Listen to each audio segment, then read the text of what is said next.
Okay, no, isang magandang araw ulit sa lahat, no. Ni-review natin, no, yung nangyaring race kanina sa Patapa, yung 100 meter dash time trial, no. At nakita natin dito, napakaganda ng laban kanina. Ang nanalo pala dito ay si Hardin.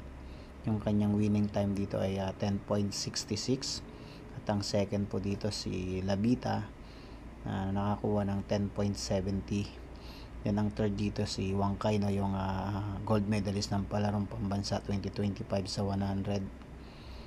Kanyang naging winning time naging time din dito ay 10.73, no. Yan, in-slow mo natin para nakita natin yung detalye ng kanilang naganap na time trial sa 100 dito kanina, no. Yan, no, masyadong dikit na dikit lang, no, yung mga naging labanan, kaya ang ganda. Yun, nakita natin, no, na close fight talaga. Yan, magandang araw sa lahat.